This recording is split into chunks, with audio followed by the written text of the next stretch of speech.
Hi, Lucy and Amy. This is a story for you two and Christopher and Nicholas if they want to listen, or any other children that like stories. Once upon a time, in a land far, far away, lived two little girls in a big castle. And they got old enough that their mummy and daddy, the king and the queen, would let them go for a walk in the forest right by the house every day. So the first day they went for a walk, they were walking down a path, and all of a sudden they heard hop, hop, hop, hop. And along came a bunny, and it stood right at their feet and said, "Can I be your friend?" And the little girls were so excited that they said, "Sure, you can be our friend. Would you like to go on a walk with us?" So the bunny hopped along the trail with the little girls. And they walked a little further, and they looked up, and up in the sky came a seagull. And he flew down and landed on Lucy's shoulder, and he said, "Lucy, Lucy, can I be your friend?" And Lucy said, "Sure you can." And Amy said, "You can be my friend too." So they walked down the path, and they had the bunny and the seagull walking down the path with them. They'd been out for quite a while, though, and all of a sudden they heard Mummy, the queen, say, "Lucy, Amy, time to come home." And they thought, "Oh, what are we going to do?" But the seagull and the bunny said, "If you come walk on the path tomorrow, we'll come and meet you." So Lucy and Amy walked right back to the castle, but they didn't tell their mom or dad, the king and queen, that they'd met some new friends. So the next day, they said, "Mom, can we go walk on the path?" And she said, "Yes, you were good yesterday, so you can go today." So they're walking down the path, and sure, as soon as they got there, out hops the bunny, and down flies the seagull, and off they walk. And they weren't gone very long, and all of a sudden Amy looks down at the ground, and out walks a little turtle, a purple and yellow turtle. And he said, "Amy, can I be your friend?"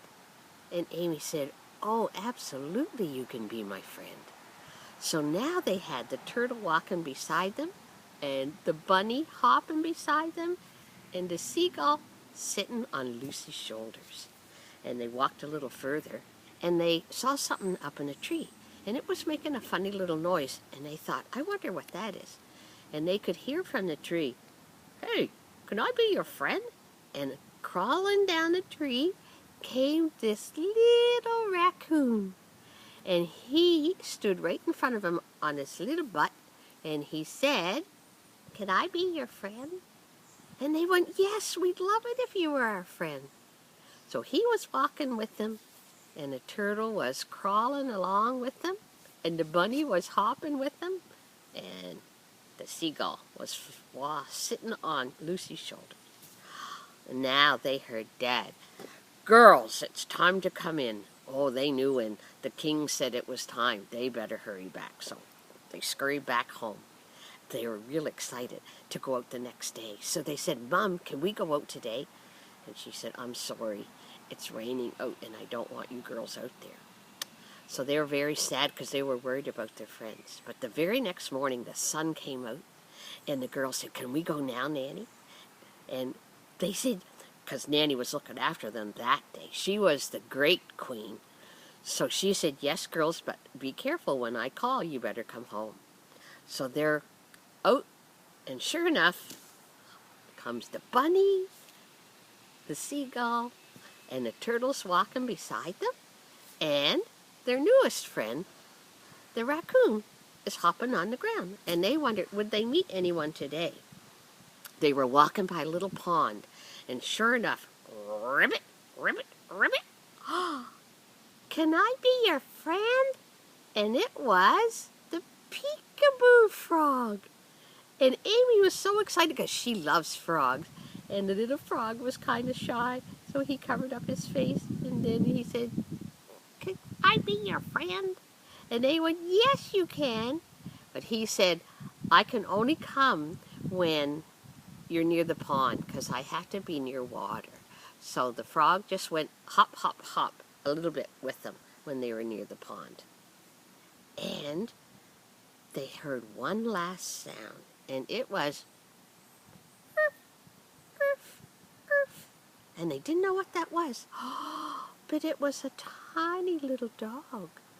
But he didn't seem like he should be in the woods. He didn't seem like a woods animal. Oh, they heard Nanny, Great Queen's voice. "Girls, it's time to come in. Girls, it's time to come in." So they figured they better hurry. So they hurried back home. And the raccoon and the frog, they were all waving goodbye to the girls, and the turtle too. And the seagull that day, he kind of flew away. But when they were walking back to the castle, the little dog kept coming with them. And when they got there, the Great Queen, the Nanny, said, "What do you girls have there?" And they said, "We were walking in the forest, Nanny, and this little dog found us. What are we going to do?" And she goes, "Well, we can't send that little dog back to the forest because he's so cute and he's so soft."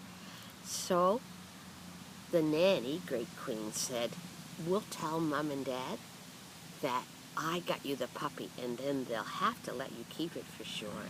So the puppy came home with Lucy and Amy, and they didn't need to walk on the path anymore because they had a playmate at the castle to play with. The end.